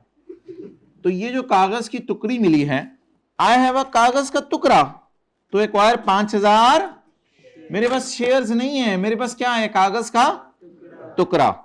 इन SCL under unemployed share scheme granted on 1 May 2024। कागज का टुकड़ा कब मिला? 1 मई 24 को। द कागज का टुकड़ा can be exercised upon payment of 80 पर शेयर विद इन 1 साल के अंदर आप इस कागज के टुकड़े को जमा करा के शेयर ले सकते हैं। इसको कोई रिस्ट्रिक्शन ना कहें, मतलब ये कि कागज के टुकड़े को 1 साल में जब भी आओ आप दे देना और आपको हम शेयर दे देंगे। ये 80 क्या है, कॉस्ट ऑफ राइट या कॉस्ट ऑफ शेयर? ओहो, लोग समझ रहे हैं 80 रुपए का राइट खरीदा है, दीवाने हैं लोग। आप लोगों की बातों में ना, आपको लाइन दोबारा पढ़ाता हूं। द कागज का टुकड़ा कैन बी एक्सरसाइज्ड, ये जमा कराया जाएगा अपॉन पेमेंट ऑफ, तो ये जब कागज का टुकड़ा जमा कराना होगा तब आपने 80 रुपए देने होंगे। तो ये तो 80 रुपए फिर कागज के टुकड़े के ना हुए। एक्सरसाइज किस वक्त किया जाता है? जब शेयर बाय करने हो। तो is it cost of share और cost of right? Cost of share, ये कॉस्ट ऑफ राइट नहीं है। अच्छा, कॉस्ट ऑफ राइट ना 0 थी, क्योंकि कॉस्ट ऑफ राइट सवाल में दी नहीं हुई, तो बज़ाहिर ये जो फिक्रा बन रहे ना, a right to acquire shares was granted, granted means फिर नहीं गिवन सवाल में, तो ग्रांटेड को फिर हम फ्री ऑफ कॉस्ट ही लेंगे ना, और क्या करेंगे, 0 रुपए, कॉस्ट ऑफ राइट तो 0 है। अच्छा, किसी को लग रहा है कि राइट 80 रुपए का खरीदा है? अगर किसी को लग रहा है कि ही परचेज द राइट एट 80, तो हाथ खड़ा कर दे, मैं फिर उससे बात कर लेता हूं। मुझे तो नहीं लग रहा राइट 80 का खरीदा है। मुझे क्या लग रहा है, the right can be exercise. जब राइट एक्सरसाइज करेंगे तो 80 रुपए देने हैं। वो कौन से पैसे होते हैं जब राइट एक्सरसाइज करते हैं? जब राइट लेते हैं तो जो पैसे देते हैं उसे कहते हैं कॉस्ट ऑफ राइट। जब राइट एक्सरसाइज करते हैं तो उस वक्त जो पैसे देते हैं साथ, तो ये तो कॉस्ट ऑफ शेयर है जब कभी शेयर खरीदेंगे। On grant date, on grant date कौन सी है जिससे राइट आपको ग्रांट हुए? The fair market value of the right was 230, each right to acquire a share was 230। तो उस दिन फेयर मार्केट वैल्यू राइट की 230 थी। इसका क्या करना है? राइट की फेयर वैल्यू 230 थी। एक्सेलेंट। राइट पड़ा पड़ा महंगा हो जाए, मैंने कहा था इसका, हमने पेज 110 पे पढ़ा था, the value of right is not chargeable to tax. On grant date the value of right, ये मैंने कहा था ब्रैकेट में ले लिया करें, value of right to acquire share, the value of right was 30। कागज के टुकड़े की, कागज का टुकड़ा क्या होता है? कागज का टुकड़ा एक राइट होता है to acquire shares. To acquire share से कुछ बच्चे समझ जाते हैं शेयर खरीदा है, हालांकि मैंने कहा था value of right to acquire share का मतलब होता है राइट है अभी आपके पास पड़ा हुआ। आप बता दें सेक्शन 14 के 1 के तहत, सेक्शन 14 के 1 के तहत इसको क्या करना है? इग्नोर करना है। The value of right is not chargeable to tax. Done. अच्छा, अभी तक मेरे पास क्या पड़ा हुआ है? अल्हम्दुलिल्लाह कागज का। On 30/24 instead of exercising the right, मैंने राइट जमा नहीं कराया कंपनी को, मैंने राइट जमा करा के शेयर नहीं खरीदे। इट मींस कि मैंने 80 रुपए पे करके शेयर नहीं खरीदे। ये 80 रुपए भी फिगर इरेलीवेंट होगी। मैंने 80 रुपए इरेलीवेंट हो गए। Salim Khan disposed of them, them का क्या मतलब है? राइट। सलीम खान ने राइट बेच दिया 120 रुपए पर शेयर। अब मैंने किसी और एम्प्लॉय को ढूंढ के क्या बेच दिया है? एक लाइन बस सवाल में काम की थी, डिस्पोज्ड देम, जहां से पता चला कि एग्जामिनर ने इस अटेम्प्ट में 14 का 5 टेस्ट किया। Disposal of right. कागज का टुकड़ा बेचा या शेयर बेचे? कागज का टुकड़ा बेचा। ये कॉन्सेप्ट एग्जामिनर ने इस अटेम्प्ट में टेस्ट किया। कितने लोग 120 माइनस 0 करके आए थे? 1 2 3 4। कितने लोग 120 माइनस 80 करके आए थे?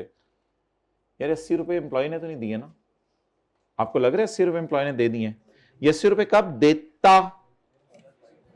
बोले बोले बोले माय डियर, जब कभी शेयर खरीदता। चलिए आप रिलैक्स होके बिल्कुल पढ़ें, रिलैक्स होके पढ़ें। अच्छा, एक होता है कागज का टुकड़ा, एक होता है शेयर। ये दो बातें पहले आपको पता है, अलग अलग है। दूसरी बात, कागज का टुकड़ा भी खरीदा जाता है, शेयर भी खरीदे जाते हैं। लेकिन सुन लें, कागज का टुकड़ा भी मुफ्त में मिल जाता है, शेयर भी मुफ्त में मिल जाते हैं, वो तो कोई मसला नहीं। आप देखें,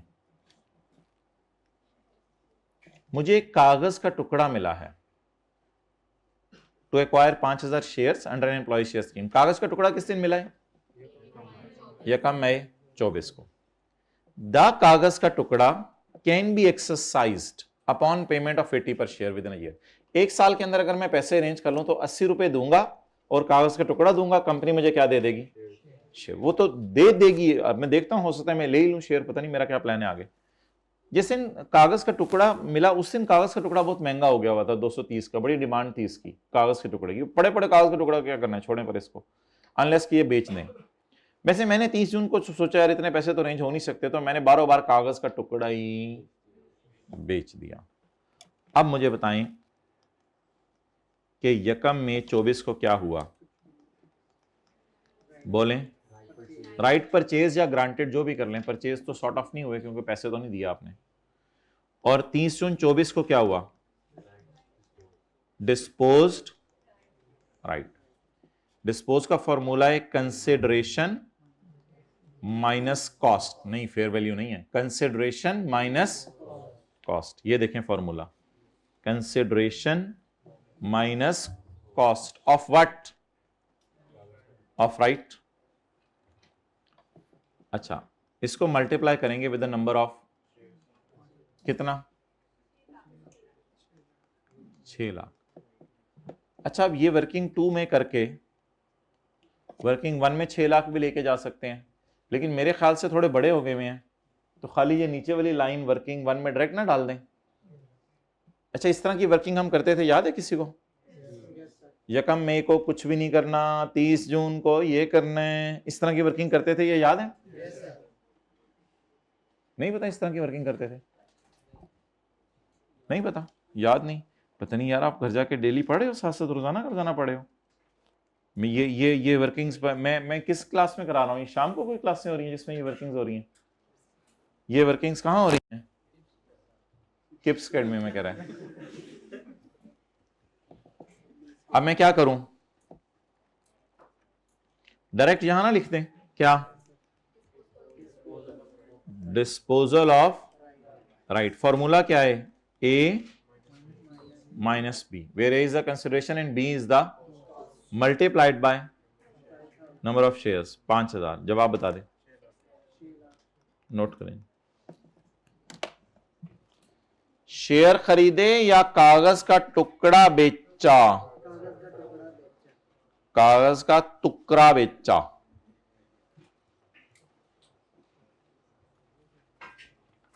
आपकी क्लास है कहीं तो बताना था ना, किधर, कितने बजे? 11:45 पे पैक में, तो बैठ जाओ फिर। 10:45 पे थी, तो आप लोगों ने इधर एडमिशन क्यों लिया हुआ है? 5 मिनट का ओवरलैप आता है। चलो जाओ, अभी जाओ फिर, ये तो पहले बताना था। चलो खत्म करो क्लास। मैंने तो पूछा था, पूछने में भी नहीं बोलते। और